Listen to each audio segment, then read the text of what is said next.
My dad was a great family man from modest upbringings in Northeast Ohio, who was a car guy through and through from the beginning. It started with him just loving cars. I mean, he didn't have the ability to, at that time, to buy cars or anything, so it was more, admiring them from afar. But the passion never waned, and as he continued to proceed through life and proceed through business, he got the means to be able to start acquiring cars. It was a plastics injection molding company. They started off making small pieces for Mr. Coffee makers, and engineer by trade. He always had an eye to try to fix something or improve something. The business continued to grow, and from there, continued on until he sold it in 1994. I'm really fortunate that over the years I actually got to know Cliff Ernst quite well, and always came away so impressed with his passion and his kindness and his willingness to share information and stories about his great car collection. And I think he will forever be known as one of the top collectors in the U.S. I've always said, if you want to know the quality of a collector, look at the quality of his collection. And Cliff Ernst's collection and the building that the collection is in tells you all you really need to know about what kind of a collector he is. The collection, right at its largest point, was about 50 cars. They've all been meticulously maintained and taken care of, and that's just kind of how Dad was and how he approached a lot of things. Cliff Ernst didn't cut corners, did it the right way, and you can see that everywhere you look. One of the constant themes of all of the vehicles in Cliff's collection is quality. It started small and started with him restoring some himself, but then it grew, and it grew to where he would find a certain segment or type of car that he was passionate about. I guess an overarching theme to it, Dad was a fan of V8 engines. So the majority of the collection through the years had V8 engines in them. Early on, he was a Corvette fan.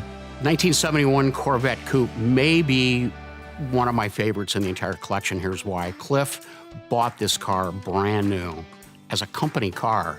It lasted as a company car for less than a year. His accountant came to him and said, probably red two-seater with a 454 in it might not be the best company car, so he suggested Dad buy it. The 365 horsepower 454 and a 4-speed was maybe a little extreme for a company car, but that's just the way this guy was wired. 71 Corvette is an important car because it was sort of like the farewell Corvette to the high-performance era. After 1971, cars like that, at least Corvettes like that, went into hibernation, you might say.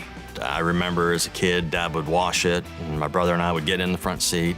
We would dry the car by driving it around. So we had a lot of fun in there. I remember the big deal was who got to push the button to turn the seatbelt light off. Lovingly cared for. It's got about 16,000 miles on it. It represents the best of the best. He started probably with 3 or 4 Corvettes along with his Model A. The Model A was his first entry into restoring a car himself. So the Ford Model A represents a very important part of American motoring history. And naturally, Cliff has to have a prime example. It was a great car that we kept in the family and used to go out and get ice cream with. We'd go out to dinner with. My brother, sister, and I would climb in the rumble seat. Remember, Dad took the glass out of the back so that we could have conversations with them as we were driving down the road. Of course, still running its original 201 cubic inch, 40 horsepower flathead 4 with a 3-speed manual transmission, impeccably restored and cared for. Again, it's got to be one of the best.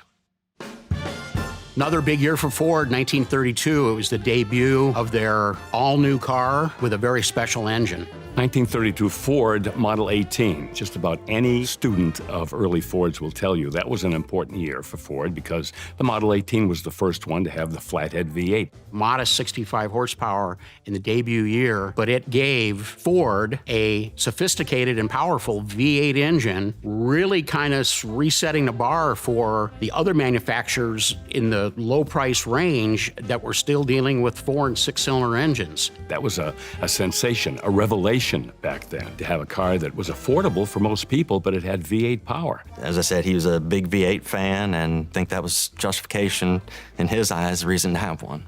Cliff's example is incredibly presented in a very desirable Roadster body style, one of the most important cars that Ford ever built.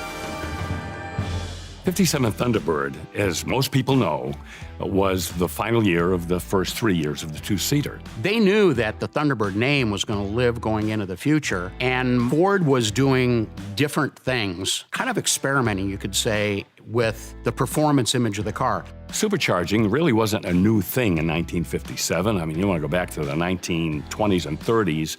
Some of the foreign performance cars had superchargers on them. It was a new technology, however, in the United States. Did not get any better than what's referred to as the F code. That is a factory supercharged 312, factory rated 300 horsepower, and no power robbing automatic transmission on this one. 3-speed manual transmission, making this the most performance-oriented 1957 Ford Thunderbird you could get. They made 196 of them. It's been in the collection for a long, long time. This is probably Dad's favorite Thunderbird, definitely Mom's favorite Thunderbird, and Thunderbird Bronze. Yeah, the color's special. Like a lot of the American manufacturers from the 1950s, style and performance were keys of getting cars sold. And arguably nobody did it better than Chevrolet in 1957 with their classic Bel Air body style. And if you wanted the most desirable, the best of the best, you picked the all-new for 1957 283 with the Rochester Ramjet fuel injection. I always like to see an original 1957 Chevy with fuel injection for two reasons. One, they really didn't build that many. And number two, many of those fuel-injected cars were converted to carburetors by the owners after they took delivery. So the fact that Cliff's still has that original Rochester fuel injection unit on it makes me happy. I like to see that. And that was a car from Dad's high school days that if he could have had a car, it was going to be on the short list for sure on that. It was his favorite.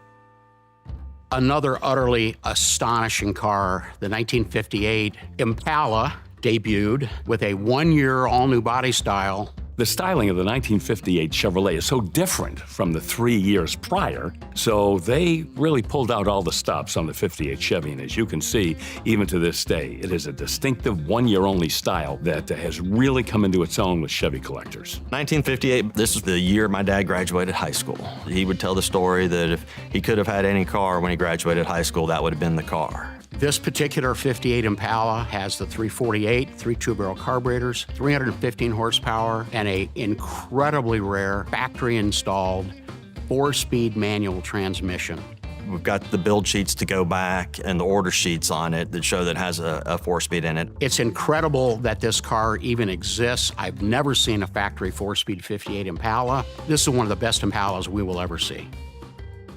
Maybe one of the surprising themes of Cliff's collection is it's not necessarily all about performance cars or luxury cars, but it includes some of the best pre-war classics, serious high-end classics. Later in his years, he kind of got into some pre-war cars, got into a Packard and a Ruxton. I think he really enjoyed those cars from the engineering marvels that he felt they were. The 12-cylinder Packards from this time period represented really the pinnacle of luxury and performance and refinement. During the Depression years, Packards outsold every single one of their competitors combined. So even though it was just the affluent that was really keeping nameplates like Packard alive, there were enough people buying them that they were able to survive the Depression. The car was previously owned by a gentleman who restored it, the car sat behind his parents' laundromat, and he as a kid would play in it. And so he moved the car 6 times before he did a 6-year restoration on it. Dad was fortunate to acquire it from him. And once again, as you'd expect from a vehicle out of Cliff's collection, this one's one of the finest examples in the world.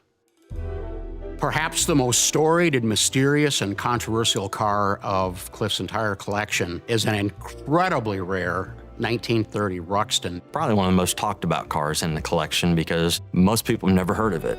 It wasn't around very long. It was only built for a couple of years. They only built fewer than 100 of them. It's one of 7 known to exist. The cars are unique enough that they're known by their colors. I think what appealed to Dad in the Ruxton, along with the styling, was again going back to his engineering roots. It was the first production front-wheel drive car. And for the Ruxton, it gave it a unique look by allowing it to sit about 10 inches lower than other Roadsters and other cars. It has no running boards. You don't need it. You can step up into it. And part of the reason for that is the car has no drive shaft running from the front of the car to the back to drive the rear wheels. There was so much technology packed into this car but it came out at the precisely wrong time. It was expensive, it was a luxury car, selling at around $3,000, which was over 4 times the amount of a comparable Ford. Right in the middle of the Depression, the car just never got the foothold it needed. But in terms of exclusivity and elegance and desirability, a Ruxton, tell you, it satisfies all of those criteria. Never seen one before and probably will never see one again. Dad passed about 3 months ago, a little over 3 months ago, and it's just time to get the cars with a new owner. Dad knew the cars would outlive he and all of us, and the plan was at some point we were going to move them, and we're at that point. And so, I think he would be looking down saying, find a good home for him. The sale will definitely be emotional. I guess the hopes would be that if the owners appreciate them, kind of as much as Dad. Cliff's legacy as a A-list collector will really come to a head with his collection coming to Mecum Kissimmee 2025. It's going to be one of the main attractions and one of the most exciting segments of the auction, as literally the best examples of this diverse collection are going to be crossing the auction block. I'm just glad I'm going to be there.